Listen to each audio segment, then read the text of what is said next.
마태복음 15장 19절 말씀이 있는데요. 다 같이 한번 봉독합니다.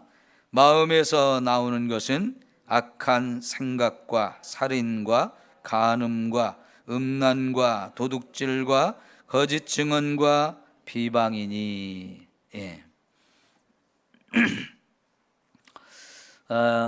우리 마음에서 이런 많은 죄악이 품어져 나온다는 걸 말씀을 드렸고, 오전에 이 악한 생각이 무엇인지 함께 살펴보았는데요. 악한 생각 중에 대표적인 것이 돈을 사랑하는 마음이라 그렇습니다. 디모데전서 6장 10절을 같이 한번 읽습니다. 시작. 돈을 사랑함이 일만하게 뿌리가 되나니 이것을 탐내는 자들은 미움을 받아 믿음에서 떠나 많은 근심으로써 자기를 찔렀도다. 아멘.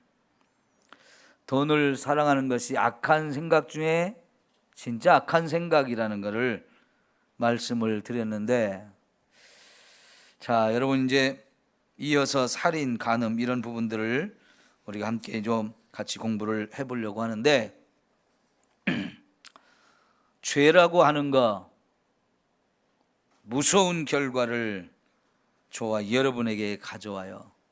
이 죄의 결과가 어떤 것인지를 몇 가지로 제가 정리해서 간단하게 설명을 드릴게요.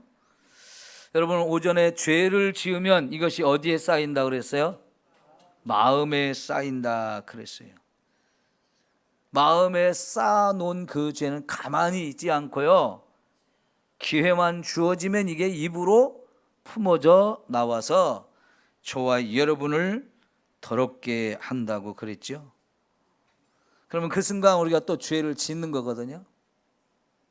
이렇게 죄를 짓게 되면 또 어떤 결과가 오냐면 사탄이 바로 달려와서 저와 여러분을 딱 사로잡습니다.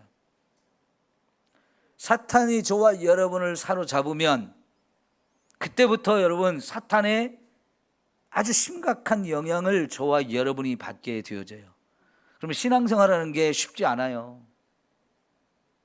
사탄은 자꾸만 계속해서 죄를 범하게 하고 하나님과 우리의 관계를 멀어지게 하고 우리 신앙생활하는 걸 방해를 하게 되죠. 그러다가 어떤 사람은 진짜 사탄의 종이 됩니다. 이런 상황이 오기 때문에 죄를 자꾸 찾아서 회개해야 된다는 얘기를 하는 거고요. 그래도 이제 회개하지 않으면 마음이 점점 완악해지죠. 마음이 완악해지면 마태복음 13장에서는 눈과 귀도 고장이 나고 하나님 말씀을 들을 수 없게 되어져요. 그런 사람들 참 고집이 셉니다. 그리고 자존심이 자꾸 세져요. 여러분, 많은 사람들이 하나님 앞에 못 오는 이유, 예수 믿고 구원받고 천국 가자고 이런 얘기를 해도 하나님 앞에 오지 못하는 이유가 뭐냐면, 교회가 뭔지, 예수님이 누구인지, 하나님이 누구인지 하나도 모르면서 마음속에 고집만 가득 차서 그래요. 모르면 모른다고 인정하면 좋은데 모르는 거 인정 안 합니다. 그리고 무조건 교회 안 오려고 하는 이 고집만 잔뜩 이게 채워지는데, 왜 그러냐? 그동안 계속 죄를 짓는 삶을 살아왔고요, 그 죄가 우리 마음을 자꾸 완악하게 만들면서 고집만 세져요. 그러면서 거기다가 자존심이 또 세져요. 이런 사람 꺾어지기가 쉽지 않은 거지요. 그런 사람 교회에 와도 쉽게 말씀이 들리지 않는 거예요. 교회 오기는 왔는데 믿음이 안 생겨져요. 잘하지도 않아요. 이게 왜 그러냐면, 믿음이라는 건 결국 말씀이 자꾸 들려져서 그 말씀이 깨달아지고 그 말씀의 은혜가 돼야 이게 믿음이 세워지고 잘하게 되어지는데, 말씀이 전혀 들리지 않게 눈과 귀를 탁 고장 내서 가지고 못 듣게 하는 거예요. 깨닫지 못하게 해요. 이게 죄가 가져다 주는 아주 심각한 피해인 거죠. 그래서 있는 사람은 점점 더 부유해지는데 없는 사람은 그 조금밖에 없는 것마저도 싹 빼앗겨 버려서 하나도 남김없이 되어져서 부한 사람은 더 부하게 되지만 영적으로 가난한 사람은 더 영적으로 가난하게 되어진다라고 말씀을 했어요. 이런 사람들이 이제 사탄이 완전히 종으로 삼고 사탄이 끌고 다닙니다. 사탄이 주인이 돼서 이거 해라 저거 해라. 근데 여러분 거기 더 심각한 단계로 가면 완전히 사탄이 그 속에 들어가서 그 사람의 인생을 망치는 일을 하죠. 그래서 우리가 예수님이 귀신 들린 자들을 고쳐준 이야기들을 보면 한결같이 자기 마음대로 살 수 있는 게 하나도 없어요. 그래서 사람들이 저 사람 미친 사람이야 라고 말하는데 그게 미친 게 아니고 귀신이 들려서 그런 거죠. 이건 너무나 심각한 상태가 되어지는 거지요. 이렇게 자꾸 죄를 짓게 되고 사탄의 지배 아래에 있게 되면 여러분 질병이 자꾸 찾아오고요, 저주가 우리에게 따라오고요, 죽음도 따라오게 되어져요. 그래서 이 죄라는 게 이렇게 무서운 결과를 가져온다는 것이고요. 그러면 그런 사람들은 하나님과의 관계가 완전히 끊어지고 두려움이 가득 차게 돼요. 하나님 안 믿는 사람들 속에는 이상하게 두려움이 있어요. 죽음에 대한 두려움, 질병에 대한 두려움, 저주에 대한 두려움, 이런 것들이 그 마음을 지배하게 되기 때문에 항상 두려움 속에서 떨며 살게 되어 있는 거지요. 예수 믿는 저와 여러분들은 이런 죄가 가져오는 무서운 결과들을 이해하고 이런 죄를 내 마음속에 그냥 쌓아두지 말고요, 오늘 이와 같은 설교들을 통해서 우리의 죄가 무엇인지 하나씩 말씀을 통해서 우리가 깨달아 가지고 그거를 바로바로 하나님께 회개할 수 있는 저와 여러분이 되어졌으면 좋겠습니다. 그럼 회개하면 어떤 결과가 우리에게 찾아오느냐? 이 죄의 결과는 또 정반대가 되겠죠. 저와 여러분이 거룩해집니다. 죄를 하나님이 씻어 주시기 때문에 회개하면 하나님은 하나도 남김없이 기억도 안 한다고 하시면서 우리 죄를 다 용서하셔요. 근데 하나님이 우리의 죄를 용서해 주셔도 우리는 내가 지은 죄를 기억할 수 있어요. 하나님이 용서해 주셔도. 하나님이 용서해 준다는 것이 내가 지은 죄들을 하나도 기억 안 나게 해주는 건 아니에요. 하나님은 기억을 안 하시는데 저와 여러분에게는 내가 지은 죄에 대한 기억이 죽을 때까지 안 없어지는 것도 많아요. 왜 안 없어질까요? 하나님이 그걸 안 지워줄까요? 왜? 저와 여러분으로 하여금 다시는 그런 죄를 짓지 말라고는 의미가 있는 것 같아요. 여러분 회개하고 나면 그 죄가 얼마나 더럽고 부끄럽고 추악한 것인지를 자꾸 생각하니까 생각하기도 싫어요.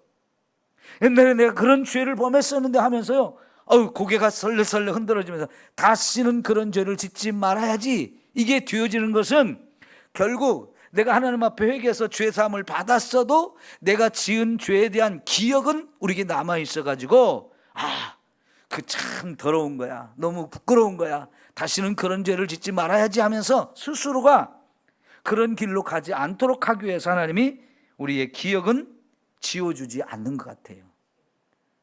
여러분, 내 기억이 안 지워졌다고 해서 하나님이 내가 기도한 회개한 죄를 용서하지 않느냐? 아니요.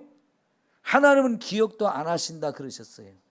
하나님이 용서해 주신 것을 우리가 확신을 갖는 게 너무 중요해요. 그래야 의인으로서 당당하게 살 수 있거든요.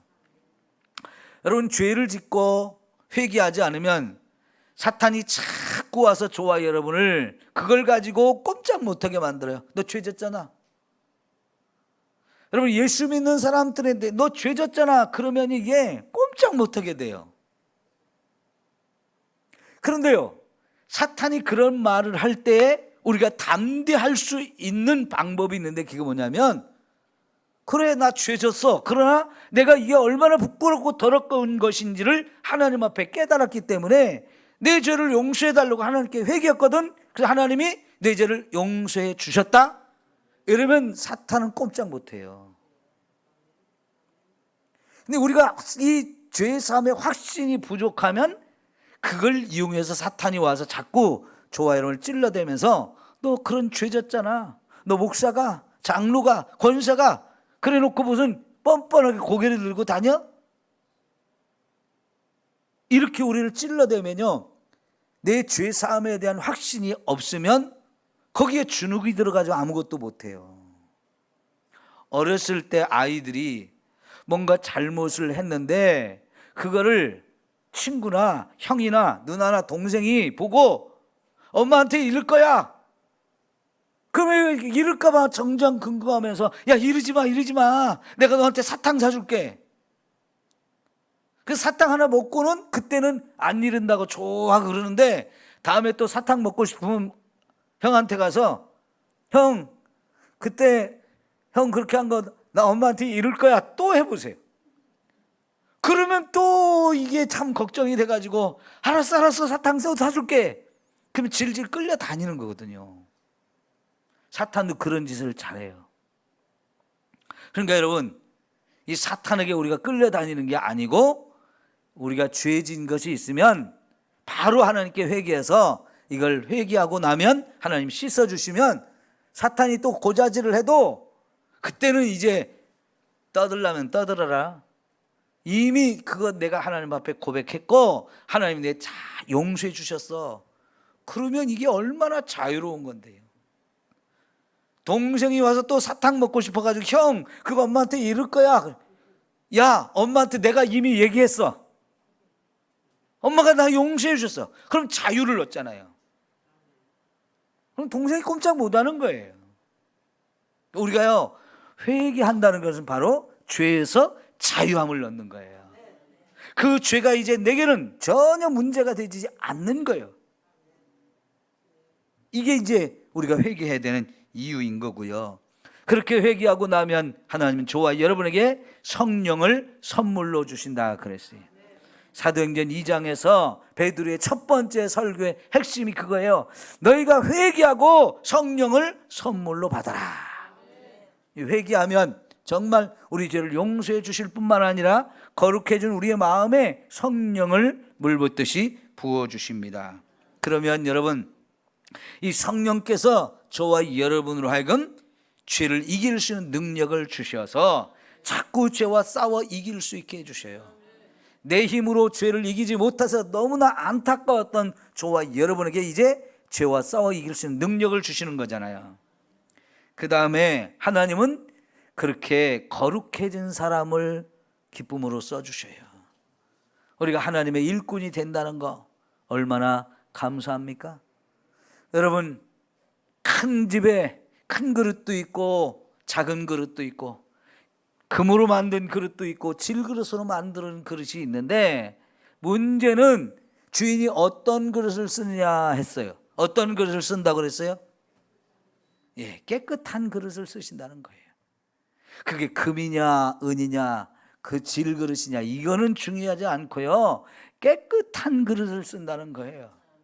하나님도 저와 여러분을 거룩해질 때, 죄를 회개하고 깨끗할 때 바로 그때 하나님의 손이 우리를 붙들고 우리를 쓰시고, 거기서 하나님의 놀라운 기적들이 저와 여러분을 통해서 나타나는 겁니다.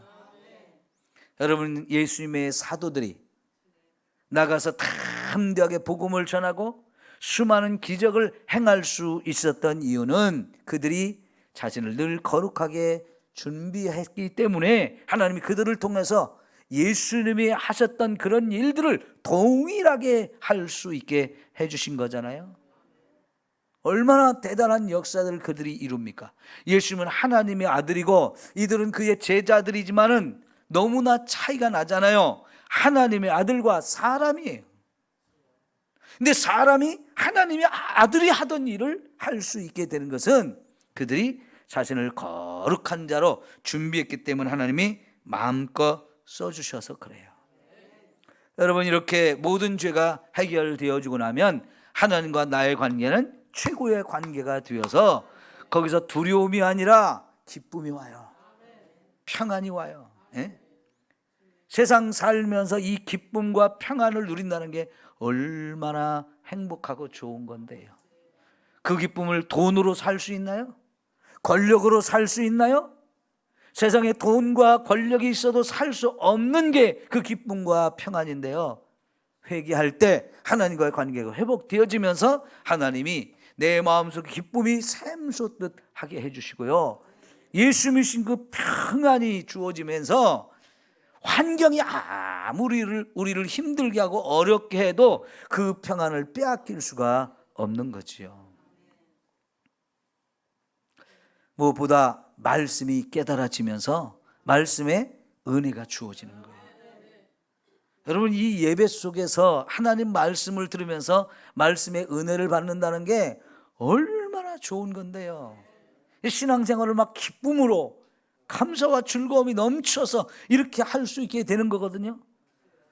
그런데 교회 올 때마다 참 웃음도 없고 기쁨도 없고 그 양반이 왜 교회를 왜 나오는지 모르겠는 그런 사람들이 얼마나 많은지.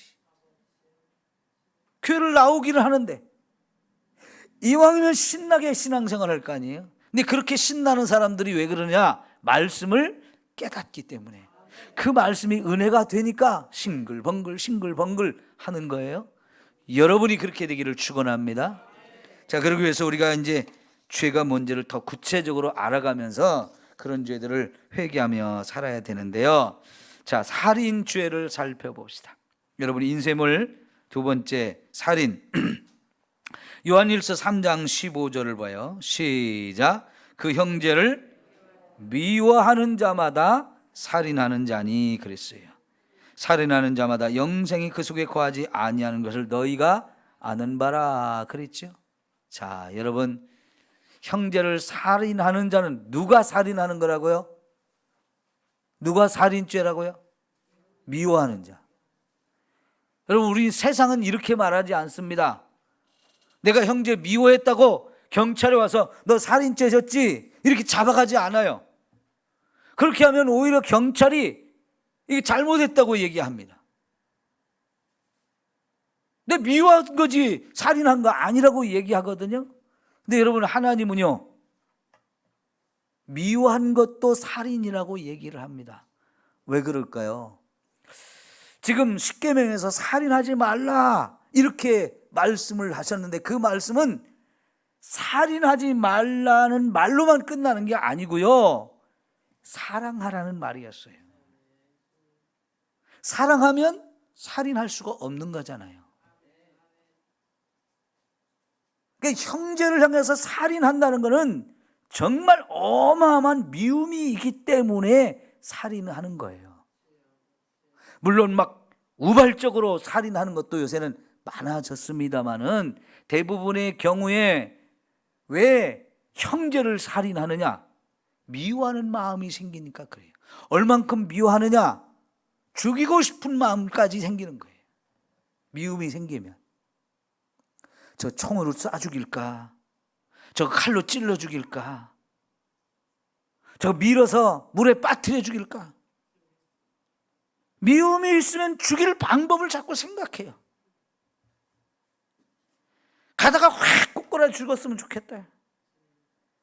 자에 받쳐가지고 그냥 그 자리에서 즉사했으면 좋겠다. 이런 생각들을 하게 되어지는 거예요. 미움이. 그죠? 그 미워한다는 것은 결국 미움이 깊어져가지고 그 사람을 죽이려고 하는 마음까지 발전하기 때문에 하나님은요, 우리가 형제를 미워하기만 해도 그것이 살인이라고 말씀하셔요. 그렇다면 여러분, 이 세상에 남을 한 번도 미워한 적이 없는 사람이 있어요? 우리도 다 누군가를 미워했던 적들이 있잖아요. 안타깝게도 어떤 사람들은 부부간에도 정말 왼수처럼 생각하고 싸우고 미워해요. 미움이라는 건 정말 무섭습니다. 부부간에도 죽이고 싶은 마음이 있는 거예요. 그러니까 가인이 결국은 동생을 죽이는 게 마음속에 미움이 생기니까 미움이 결과로 죽이기까지 하는 거잖아요. 무섭습니다. 여기 마태복음 5장 21절에서 24절까지 보면 형제를 미워할 뿐만 아니라 욕을 하거나 미련하다고 말하면 그것도 다 살인죄에 해당하다고 예수님이 말씀하시거든요. 아니, 어려서부터 욕 안 하고 살아는 사람 누가 있어요? 우리도 남한테 욕을 많이 듣기도 했지만 내 입으로도 수많은 욕을 하며 살았어요. 저 어려서부터 교회 다녀가지고요, 교회 열심히 다녔거든요.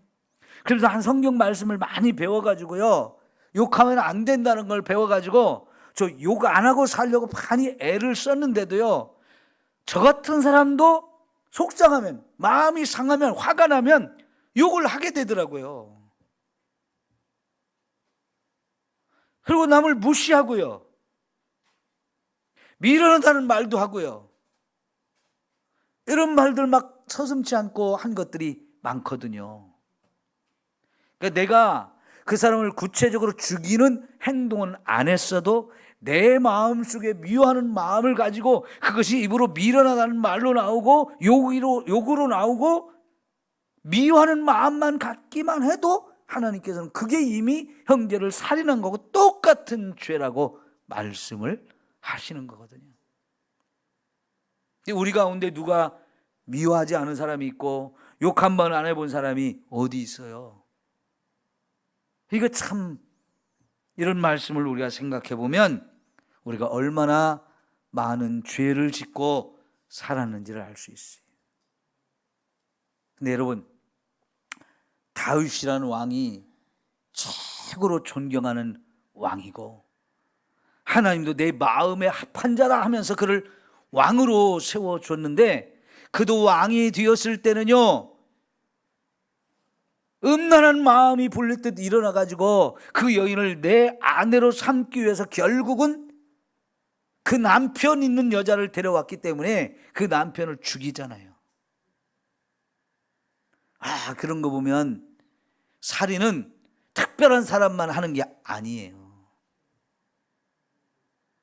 저와 여러분도 얼마든지 그런 극단적인 상황 속에서 살인도 하거니와 이미 편안할 때도 내 마음대로 뭐가 안 되어지면 섭섭하고 미워하고, 그리고 다른 사람이 내게 죄 짓는 거 용서 못하고 이렇게 사는 것들이 여러분 얼마나 많습니까? 근데 여러분, 다른 사람이 나한테 잘못해가지고 내가 그 사람을 미워하잖아요. 그 사람은 내가 자기를 미워하는 거 알까요? 모를까요? 대부분은 몰라요. 나 혼자 미워하는 거예요. 근데 이 미워하면 어떻게 되는가요? 그 미움이 내 안에서 나를 죽여요. 미움이 나를 꽉 사로잡아가지고 거기서 완전히 헤어나오지 못하게 만들어서 그 사람은 내가 자기를 미워하는지 안 하는지도 모르는데 나만 혼자 죽어요. 여러분, 제가 안산에서 부목사로 있다가 하루아침에 교회가 IMF가 이렇게 생겨가지고 교회에서 이제 목사님이 사역을 그만두라고 해서 그만두고 났는데, 그때까지는 아무 문제가 없었어요. 저도 뭐 감사했고 평안했고 그동안 그 교회에서 일을 했으니까 그걸로 감사했고요. 다른 교회 얼마든지 또 찾아가면 됐는데, 그 다음부터 그 목사님이 저를 너무너무 힘들게 하니까 제 마음속에 미움이 생겨요. 미움이 생기니까 내가 밥맛을 잃어요. 내가 삶의 의욕을 잃어버려요. 화가 나고 짜증나고요. 결국은 목회를 이제 그만두고 싶은 마음이 생겨가지고 얼마나 좌절하고 낙심하는지, 그 교회에 있는 쪽은 가기도 싫고요. 그 목사님 이름은 떠올리기도 싫고요. 그러면 막 화가 나는 거예요. 근데 내가 그러는 그 목사님이 알아요, 몰라요? 하나도 모르고 나만 죽어라는 거예요. 나만 죽어라. 이게 얼마나 혼자 손해보는 일이고 혼자 미련한 짓 하는 거예요. 예? 그러니까 여러분, 미워하면 안 돼요. 내가 죽어야 내가. 미워하지 말고 용서해야 돼. 용서해야 돼. 그때는 제가 한 1년 동안 용서를 못했어요. 좀 어느 정도 진정되면 또 다른 사건으로 나를 힘들게 하고 또 다른 사건으로 나를 힘들고, 내가 그 교회를 떠났는데도 불구하고요, 자꾸 힘들게 하고 힘들게 하는데 너무너무 힘들어가지고 용서를 못했어요. 미워함과 용서는 같이 오거든요. 용서를 못하는 거는 같이 오는데요, 그러면 진짜 더 죽어요. 성경은 원수도 미워하지 말고 사랑하라고 그랬죠. 근데 이게 사랑이 안 생기는 것은 내 마음에 미움이 있으니까, 그리고 그를 용서하지 못하는 마음이 있으니까요, 사랑이라고 하는 근처도 가지 못해요. 그러면서 나만 죽어요. 나만. 왜? 내 속에 미움이 있고 내가 그 사람을 용서하지 못하니까 그 사람은 발 뻗고 자도 나는 사는 게 너무너무 괴롭고 힘든 거예요. 정말 제가 미련한 짓을 했어요. 손해보는 짓을 했어요. 어떤 사람이 자기 아버지로부터 어려서부터 자꾸 매를 맞으며 살았어요. 근데 여러분, 매는 사람을 때리는 건 정말 잘못된 건데요, 자꾸 매를 맞잖아요. 그럼 분노가 마음에 가득 찹니다. 그러면서 아버지를 죽이고 싶은 마음이 생기는 거예요. 아버지지만 처음에는 그 아버지가 자식의 버릇을 고친다거나 좀 선한 길로 인도하거나 바른 길로 인도하려고 하는 목적으로 매를 들었겠지만, 이게 시간이 지나면서 매가 매를 자꾸만 불러서 습관이 돼가지고 잘못을 안 해도 매를 때리는 이런 상황이 되어지니까 매를 맞는 자식 입장에서는요, 이해가 안 되고요, 막 화가 나고 아버지에 대한 미움과 분노가 가득 차니까 아버지를 내가 커가지고 죽여야 되겠다는 마음이 생기는 거예요. 그러다 결국은 죽일 수는 없고 관계를 끊어버렸어요. 연을 끊어버렸다고요. 부적관계를. 근데 그게 끊는다고 문제가 해결될까요? 내 마음속에 미워하는 그 존재는요, 계속해서 내 마음에 자리를 잡고 나를 괴롭혀요. 그러니까 그 위장병 생기죠. 관절염 생기죠. 눈도 나빠지죠. 심장병도 생기죠. 이 질병이 찾아오니까 내가 죽게 생기는 거예요. 그게 얼마나 사는 게 힘들겠어요? 여러분, 그 사람이 결혼하면 행복한 가정을 이룰까요? 대부분의 경우는 부인이나 자식을 또 때리는 사람이 돼요. 내가 맞았기 때문에 그러거든요. 그게 이가 갈리는데도 나도 모르게 내 가까이 있는 사람, 내 사랑하는 가족을 때리는 사람이 돼요. 예전에 군대에서 이 구타 문제가 쉽게 사라지지 않았던 이유가 뭐냐면, 내가 쫄병 때 맞았기 때문에 고참이 되면 그걸 다른 사람한테 화풀이를 하는 거예요. 자기를 때린 사람은 이미 제대하고 집에 갔으니까. 자기 쫄병 되는 사람을 자꾸 괴롭히면서 매질을 해가지고 이 군대에서 매질이, 구타 문제가 없어지지를 않았었어요. 여러분, 결국 이 사람이 너무너무 죽겠으니까 주변에 있는 사람이 전도를 해가지고 교회 가서 예수를 믿으면서 이런 말씀을 들을 때, 야, 내가 우리 아버지를 용서하지 못하고 미워하는 그 마음, 그게 대한 아직도 자리 잡아, 이것 때문에 내가 사는 게 힘들고 내 몸에 병도 와가지고 다 내가 죽어가고 있구나, 이걸 깨달으면서 회개하고 나니까 이 병들이 다 치유된 거예요. 여러분, 회개한 것과 회개하지 않은 것은 이렇게 차이가 나요. 안 그랬으면 그 사람 죽을 때까지 그렇게 살았을 거예요. 하루하루가 얼마나 지옥 같고 얼마나 힘들었겠어요.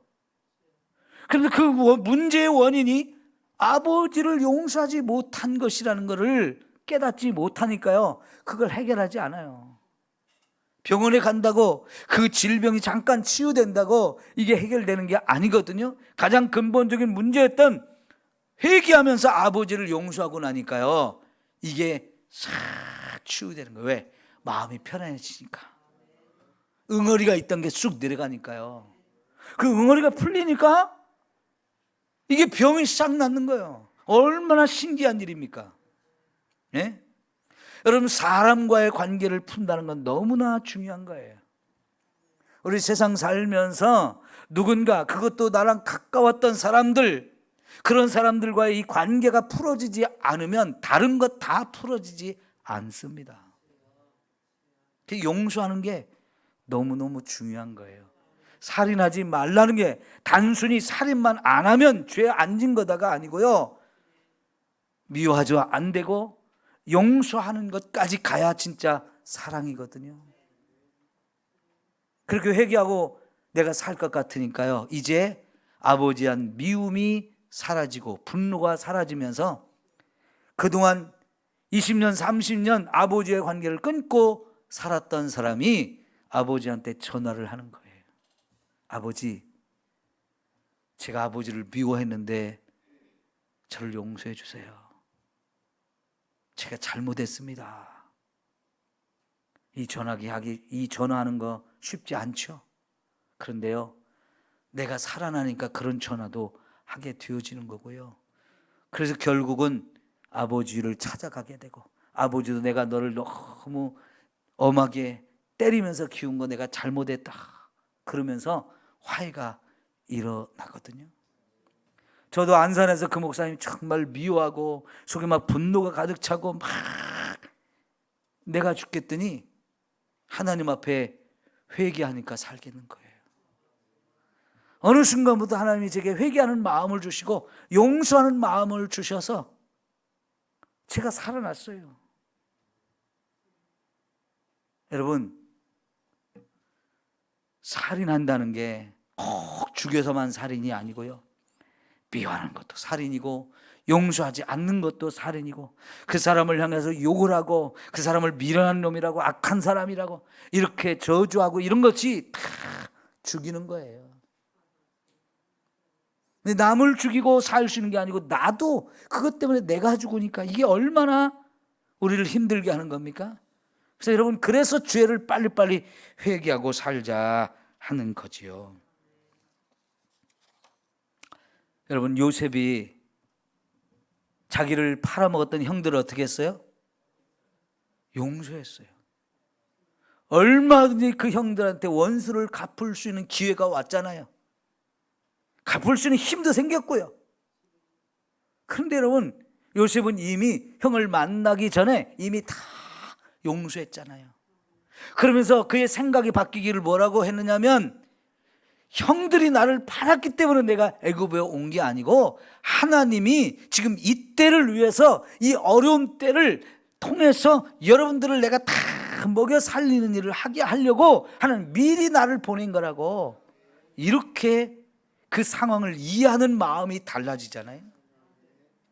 그러면서 용서했어요. 여러분, 사도 바울은 예수님을 믿기 전까지는 예수 믿는 사람들을 다 잡아 죽이고 옥에 가두고 때리고 이런 걸 좋아하면서 열심히 그 일을 하다가 자기를 찾아온 예수님 만나가지고 완전히 변화됐죠. 그래서 막 부지런히 여기저기 다니면서 복음을 전했는데요, 그 복음 전할 때 제일 사도 바울을 힘들게 한 사람들이 어디를 가나 유대인들이 있어요. 자기 동족들이었어요. 그러면 아이고, 이 유대인이, 나도 유대인이지만 아주 이갈린다, 이갈려. 나는 너희들한테 복음을 안 전한다, 이렇게 돼야 되잖아요. 근데 사도 바울은 어디를 가든지 제일 먼저 유대인을 또 찾아가고 제일 먼저 그들에게 복음을 전해요. 그들은 완악해가지고 자기를 핍박하고 자기가 이 전하는 복음을 거부할 거 알면서도 제일 먼저 그들을 찾아가요. 그러면서 로마서 9장부터 12장까지 보면, 11장까지 보면 하나님께 뭐라고 기도하냐면, 차라리 나를 하나님의 생명책에서 지울지언정 내 민족이 구원받기를 정말 나는 소망합니다. 그게 나의 평생의 제일 큰 소망입니다. 이런 얘기를 해요. 왜냐하면 용서하는 마음이 있기 때문이거든요. 참 얼마나 위대한 마음들이에요. 혹시 여러분 미워하는 사람, 용서하지 못한 사람 있으면 이거 다 철저하게 회개하시면 여러분이 먼저 삽니다. 여러분이 회복되어서요 하나님 앞에 바로 서게 돼요. 내 죄가 하나님 앞에 용서받기 위해서는 먼저 남이 나한테 잘못한 걸 용서해야 내 죄도 용서받을 수 있다고 그랬거든요. 그래 내가 먼저 산단 말이에요. 이런 죄들을 하나님 앞에 회개할 수 있기를 축원합니다. 그 다음에 간음의 죄가 나오죠. 자, 한번 여러분 읽어볼까요? 시작. 나는 너희에게 이르노니 음욕을 품고 여자를 보는 자마다 마음에 이미 간음하였느니라. 남자든 여자든 서로 만나서 정상적이지 않은 관계에서 이렇게 간음죄를 범할 수도 있지만 남자는 여자를 볼 때 음란한 마음으로 보기가 쉬워요. 또 여자도 역시 마찬가지. 그런데 우리가 그 마음의 음욕을 품어도 그것은 이미 간음한 것이라고 말하는데 여러분 이런 말씀 앞에서 자유로울 수 있는 사람 몇이나 있을까요? 아마 우리도 한 사람도 예외 없이 이런 간음죄를 다 짓고 살았으리라고 생각이 됩니다. 무서운 죄죠. 음란한 마음을 안 품고 사는 사람이 어디 있어요? 정말 우리가 이렇게 음란하지 않으면 좋겠는데 우리 속에는 이 육체의 정욕이라는 게 자꾸 음란한 마음을 불러일으킨단 말이에요. 그래서 그 말씀 좀 더 마태복음 5장에 29절 30절에 보면 너희 눈으로 죄를 범하거든 차라리 그 눈을 찍어버리고 지옥에 가는 것은 면하라고 주님이 말씀하시는데 왜 그렇게 하나요? 이런 죄가 저와 여러분을 지옥에 멸망시키기 때문에. 그 지옥이 얼마나 끔찍한지 내 눈 때문에 이런 죄를 범했다고 하면 차라리 그 눈 찍어버리고서라도 지옥에는 가지마 할 정도로 지옥이 끔찍하고 무서운 곳이라고요. 하나님은 저와 여러분은 이런 죄로부터 저와 여러분을 구원하기를 원하시고요. 그래서 자기 아들을 보내서 우리의 죄를 대신 짊어지고 우리가 받을 이 죄에 대한 형벌을 대신 예수님이 받도록 만드셨잖아요. 여러분 아까 요셉의 얘기를 했지만 특별히 요셉이 젊어서 한참 이제 설기왕성할 때 보디발의 아내가 이 요셉을 다 유혹하면서 같이 잠자리를 갖자고 얼마나 그랬어요. 그거를 계획하고 집안에 있는 남자들, 사람들 다 핑계를 만들어서 밖으로 내보낸 다음에 그것도 모르는 요셉이 집에 혼자 왔을 때 얼마나 좋은 기회예요. 아무도 없는데 그것도 여자가 적극적으로 자기를 유혹해 오는데 젊은 남자가 이걸 뿌리치기가 얼마나 어려운 겁니까? 그런데 요셉은 어떻게 했어요? 하나님 생각하면서 그런 죄를 범할 수 없다고 그걸 과감하게 뿌리치죠. 그것 때문에 여러분 요셉이 얼마나 엄청난 고난을 겪었습니까? 오히려 이놈이 음란한 놈이라고 자기를 겁탈하려고 했다고 하면서 여인이 죄를 뒤집어 씌워가지고 완전히 간음죄를 범한 놈으로 만들어가지고 감옥에 집어넣었어요. 여러분 제가 감옥에 여러 번 다니면서 이렇게 사람들을 만나고 예배도 드리고 이런 상담도 해보니까요, 감옥에 간 사람 중에 이 간음죄 저지르고 온 사람을 제일 무시해요. 이 간음죄 다 부끄러운 거지만 간음죄를 짓고 온 사람은 감옥에서도 길을 못 펴고 살아요. 더 무시당해요. 이게 간음죄라는 게 참 더러운 죄예요. 그러니 여러분, 요셉이 얼마나 이게 너무너무 부끄러운 이런 죄목을 뒤집어 씌웠잖아요. 아무리 그가 부인한다고 이게 누가 믿어주겠어요. 빼도 박도 못하게 만들어놨는데.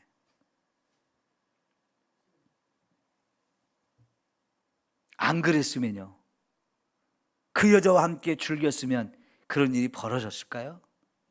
물론 하나님은 정의로우신 분이기 때문에 그런 죄를 범했으면 결국은 요셉은 더 부끄러운 자리에 떨어지게 됐겠지만은, 여러분, 요셉이 그 감옥에서 견디다 보니까 하나님은 요셉의 의로움을 아시기 때문에 그를 최고의 자리로 갖다 놓으시잖아요. 그가 그날 그 음욕한, 그 유혹하는 그 마음들을 물리치지 않았으면 그렇게 될 수가 없어요. 여러분, 우리가 요셉의 이 멋진 모습을 배워야 됩니다. 음란한 죄가 우리 속에 품어져 나올 때 철저하게 싸우면서 이렇게 죄의 길로 가지 않도록 스스로를 지키는 마음이 필요해요. 그 다음에 또 음란죄를 말하고 있는데, 여러분, 에스겔 24장 13절 써 있거든요. 같이 한번 읽어봅시다. 시작. 너희 더러운 것들 중에 음란이 그 하나이니라. 내가 너를 깨끗하게 하나 내가 깨끗하여지지 아니하니 내가 내게 향한 분노를 풀기 전에는 내 더러움이 다시 깨끗하여지지 아니하리라. 여러분, 하나님께서 이스라엘의 죄를 책망하는 중에 너희들이 정말 더럽다는 걸 말씀하셔서 그 더러움 중에 최고의 더러움이 음란한 죄라는 거예요. 얼마만큼 이 죄가 심각하냐면 하나님이 그 음란한 죄를 쉽게 씻어주실 수가 없다는 거예요. 너를 향한 분노를 풀기 전에는 내 더러움이 다시 깨끗해지지 아니하리라 그랬어요. 그만큼 하나님도 이 음란죄를 싫어하고 우리에게 무서운 결과를 가져다 준다는 거지요. 여러분, 고린도전서 3장에 보면 이 음란죄를 짓게 되면 결국은 하나님이, 예수님이 피로 값주고 우리 몸을 성전으로 삼았는데 이 성전을 더럽히는 거기 때문에 이게 그 무서운 죄라는 것을 말씀을 하셔요. 자, 여러분, 잠언 6장을 한번 찾아보면 좋겠어요. 잠언 6장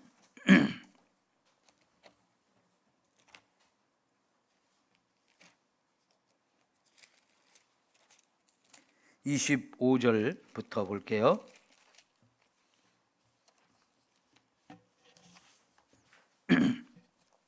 (32절까지인데요) 내 마음에 그의 아름다움을 탐하지 말며 그 눈꺼풀에 홀리지 말라. 음료로 말미암아 사람이 한 조각 떡만 남게 된다. 이렇게 음란한 여자에게 마음을 빼앗기면 비참하게 되어진다는 거죠. 한 조각 떡도 남지 않을 만큼 이렇게 되어진다는 거죠. 음란한 여인은 귀한 생명을 뭐하는 자다? 사냥하는 자다. 이 음란한 죄를 범하게 되면 결국 생명을 빼앗긴다는 얘기예요. 얼마나 무서운 결과를 가져옵니까? 사람이 불을 품에 품고서 어찌 그의 옷이 타지 아니하겠으며 사람이 숯불을 밟고서 어찌 그의 발이 되지 아니하겠느냐. 이게 음란한 짓을 하게 되면 그거는 숯불을 가슴에 품는 거 아니면 숯불을 발로 밟고 있는 거고 똑같다는 거예요. 그러면 어떻게 되겠어요? 내 살이 타들어가죠. 심각한 상처와 고통이 남을 수밖에 없는 거죠. 남의 아내와 통간하는 자도 이와 같을 것이라. 그를 만지는 자는 자마다 벌을 면하지 못하리라. 도둑이 만일 줄을 때 배를 채우려고 도둑질하면 사람이 그를 멸시하지 아니하려니와 들키면 7배를 갚아야 하리니 심지어 자기 집에 있는 것을 다 내주게 하리라. 여인과 간음하는 자는 무지한 자라. 이것을 행하는 자는 자기의 영혼을 망하게 하며 상함과 능욕을 받고 부끄러움을 씻을 수 없게 되나니. 여러분, 요즘 세상이 얼마나 음란한 세상입니까? 요즘에는 인터넷으로 너무나 많은 것들이 이루어지는 세상인데 그 인터넷이 음란한 걸로 가득 차고 넘쳐요. 그 어린 아이들도 이 음란한 것을 쉽게 접하게 되어지고, 그러다 보니까 세상이 점점 더 음란한 죄들이 많아지거든요. 여러분, 세상은 이미, 우리나라도 간통죄를 폐지시켜버렸어요. 법으로. 간통죄는 죄가 아니라는 거예요. 이게 세상이 가는 길이에요. 그러나 성경은 그거는 심각한 죄라는 것을 저와 여러분에게 이렇게 가르쳐 주기에 세상을 따라갈 것이 아니고 우리는 하나님 말씀을 따라가서 이런 죄들을 철저하게 끊고 이런 죄와 상관없는 삶을 살려고 정말 우리가 힘쓰고 애써야 합니다. 이 음란하고 간음하는 죄의 마지막은 동성연애잖아요. 근데 요즘 세상이 어떻게 가요? 동성연애는 죄가 아니라고 하는 쪽으로 가면서 오히려 법으로 동성연애자들을 인정해주고 얼마든지 마음껏 하라고 그런 법을 만들려고 난리예요. 여러분, 지금도 민주당에서 3명의 국회의원이 이런 동성연애를 합법화시킬 수 있는 법을 3개나 발의를 했어요. 무슨 건강가정기본법이라든가 평등법이라든가 뭐 인권법, 이런 의미로 법을 만들었는데 그 내용은 거의 비슷비슷하게 동성연애자들을 인정해 주자는 거예요. 건강가정기본법의 내용도 남자와 여자가 정상적으로 이룬 것만 부부가 아니고 남자와 남자끼리, 여자와 여자끼리 동성연애하면서 만든 부부도 다 부부로 인정해 주자는 이런 법이거든요. 왜 이런 법들을 자꾸 못 만들어서 난리를 피는지요. 그렇게 반대를 해도 여전히 그런 법을 만들려고 하는데, 여러분, 민주당의 지금 대통령 후보자, 선거 후보자 뽑는 그 선거위원장이 누구예요? 이상민이라는 사람이잖아요. 그만큼 민주당에서 4선인가 5선인가 해가지고 파워가 있는 사람이에요. 근데 그 사람이 평등기본법을 발의를 해놨어요.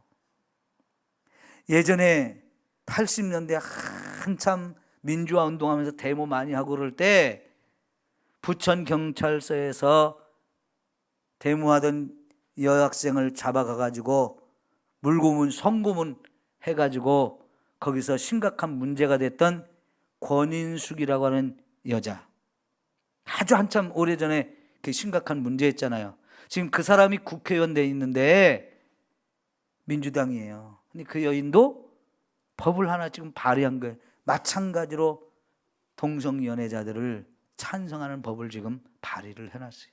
이런 법이 민주당에서만 3개를 만들어 내놓고 있고 정의당에서도 하나를 해놓고 해가지고 지금 이 법이 4개나 나와 있어요.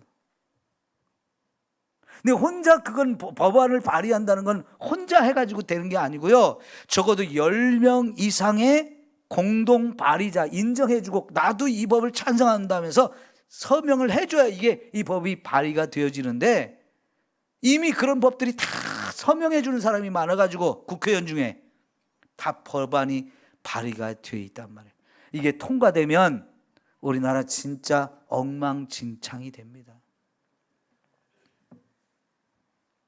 이렇게 세상은 음란한 세상으로 가요. 이런 세상에 우리가 살면서 이런 죄를 안 짓고 살기에는 너무너무 힘들어요. 그래서 여러분, 피 흘리기까지 싸워야 돼요. 죄와 피 흘리기까지 싸워야 된다는 말씀을 히브리서에서 하시는 거거든요. 근데 이런 죄를 우리가 싸우기에 목숨을 걸지 않으면 안 되는 세상이 되어졌어요. 여러분, 성경의 소돔과 고모라가 왜 그렇게 불이 내려서 멸망을 당했습니까? 음란죄 때문에 그래요. 이스라엘의 역사 가운데서 하나님이 특별히 세웠던 나라를 멸망시킨 이유가 뭐예요? 영적인 간음과 육적인 간음 다 포함해서 이 음란죄 때문에 그렇게 되어진 거잖아요. 여러분, 우리는 이런 죄들을 하나님 앞에 철저히 회개하면서 서지 않으면 나도 방하고 우리 가정도 망할 수 있어요. 여러분, 솔로몬 때 솔로몬이 얼마나 음란한 삶을 살았습니까? 아내가 700명이었어요.